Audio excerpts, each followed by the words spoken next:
Good morning, ladies and gentlemen. It is 12:15 p.m. on Tuesday, April 23rd. It's been kind of a tough morning. I mean, I rose pretty late, and it's. If I appear tired, that is because I am. Yesterday was a very tiring day, carrying over into today pretty much. Yeah, I did just. It was a long explore in Paris yesterday, and today I'm tired as a result of that. But today's my last full day in London. I hope to make the best of it with what little time I have today. Right now I'm going to head down to the Mall because that's opened for the first time since the marathon, and and then after that we're going to go down to Tower Bridge. So on my way to the Mall, my GPS or my sat nav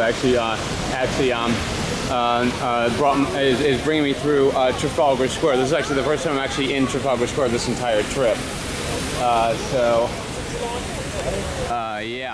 Another history lesson for you. The square's name commemorates the I don't know if you can see me. It commemorates the Battle of Trafalgar, the British naval victory in the Napoleonic Wars over France and Spain that took place on October 21st, 1805, off the coast of Cape Trafalgar. In case you don't know where Cape Trafalgar is, Cape Trafalgar lies on the shore of the Atlantic Ocean northwest of the Strait of Gibraltar. It is a headland in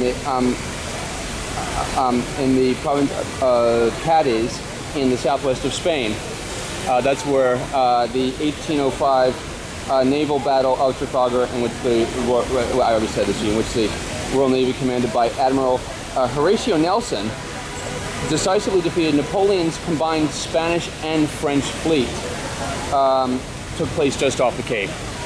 So yeah, and just as I'm talking, the sun's come out. It's been a little bit of a damp morning, by the way.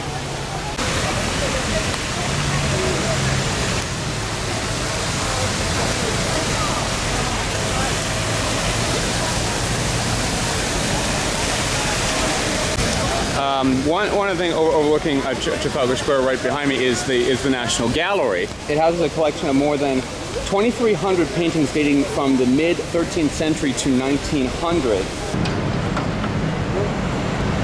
Here in Trafalgar Square, they actually the pedestrian crossing lights have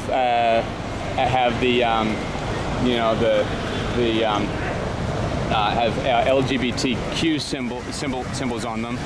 This other one, I believe that is, don't yell at me if I'm wrong, I believe that's transgender, I believe. And then actually over here actually had male. This one has female right here. This one should change shortly just to show you the male,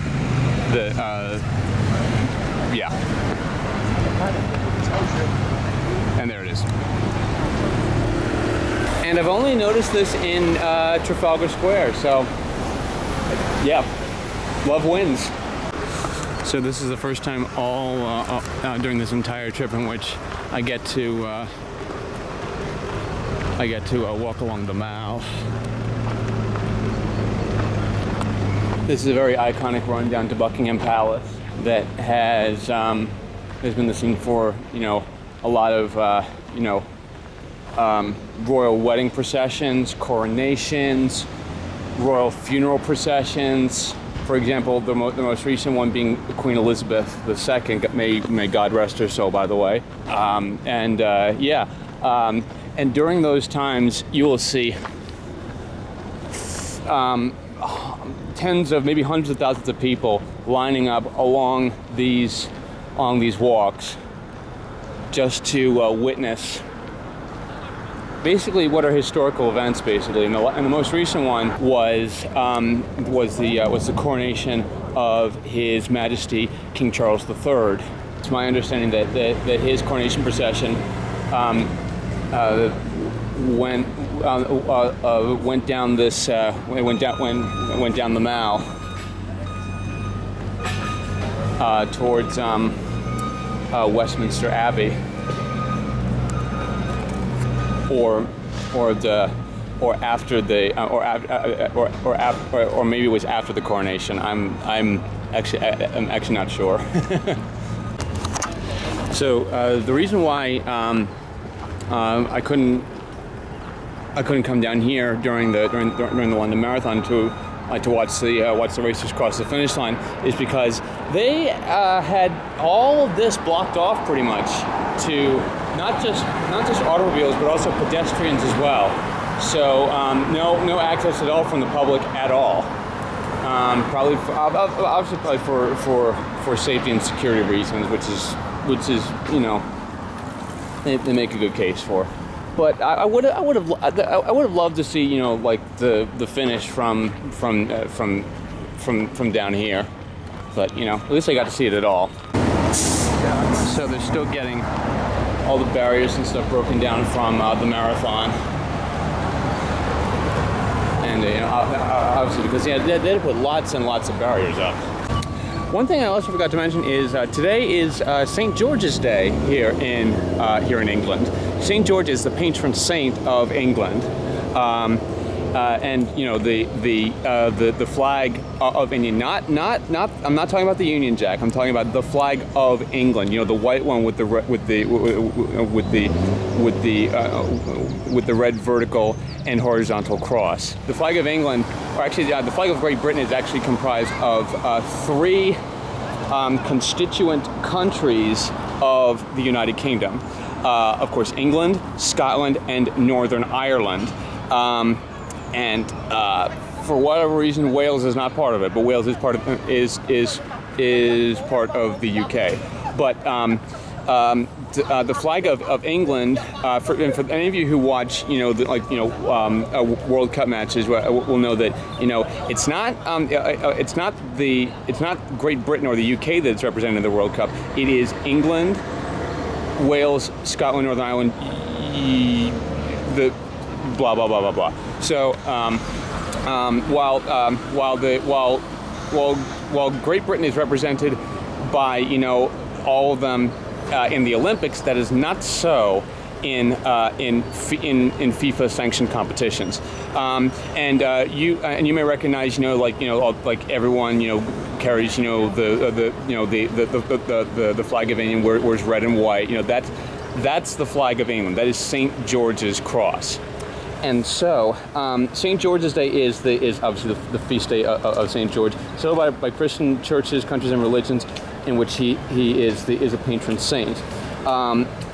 Including those are Albania, Bulgaria, England, I already mentioned, Ethiopia, Greece, Georgia, Portugal, Romania, Syria, Lebanon, Catalonia, Alcoy, Aragon, and Rio de Janeiro.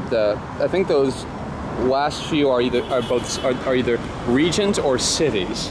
Or actually, no. Wait. I'm sorry. The Rio de Janeiro is a state in is a state and a city in Brazil. So, yeah. So it's not just countries; it's also regions or states as well. So, St. George's Day, annually celebrated on April 23rd, and of course there are a lot of monarchs that had the name George. One of which I am particularly not a fan of, and you were to guess which I'm a fan of, that is George III for obvious reasons if anyone is American. But one I am a fan of is actually George the Sixth, because George the Sixth. For any of you who watched the movie The King's Speech, George VI had a stutter, or as they call it here in the UK, a stammer. And I can relate to him because I stutter, and I've seen the movie The King's Speech, and it It features, you know, Colin Firth as King George. I actually really enjoyed it because I can relate a lot to him.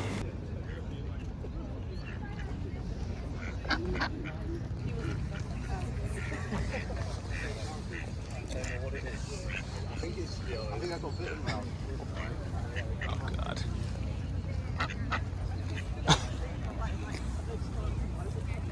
You little buggers.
Oh yeah.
I just went inside Tower Bridge.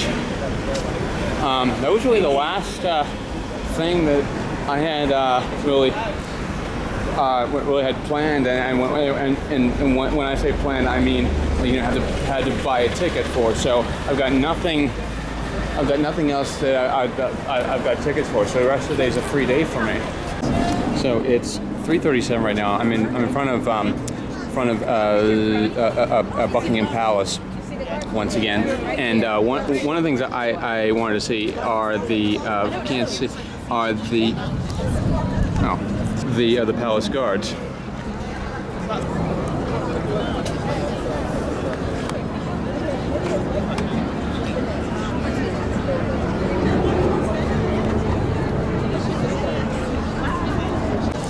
So I know that yes, on Sunday I said that, I would be here to watch the changing of the guard. Unfortunately, I miscalculated. So because it only happens on Sunday, it couldn't happen on Sunday because of the marathon. On Mondays, couldn't happen. I couldn't see it yesterday because I was in Paris, and Wednesdays and Fridays, and I am leaving tomorrow. So unfortunately, I miscalculated horribly how I was going to be able to see this. So hopefully, when and if I come back, I would like to come back, because there are certainly some mistakes that I made during this trip that I need to learn from.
It's honestly hard to imagine having, your job is being a palace guard, and all you have to do is stand here for hours. It might be the easiest and probably the most boring thing, and probably one of the most torturous things to do. Because imagine, let's say it's cold, like right now, and about to rain.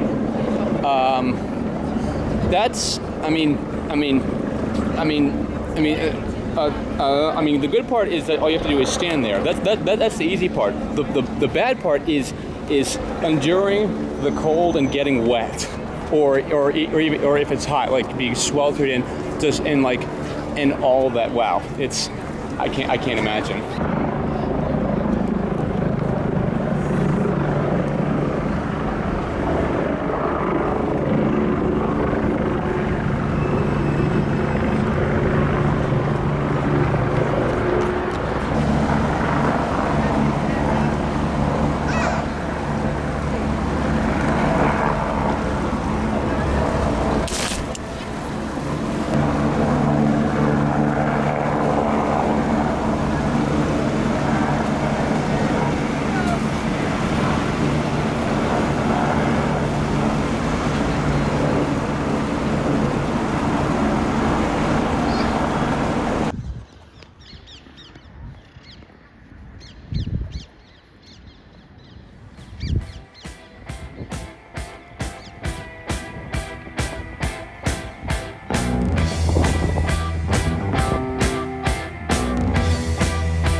London calling to the underworld. Come out of the cupboard, you boys and girls, London calling, now don't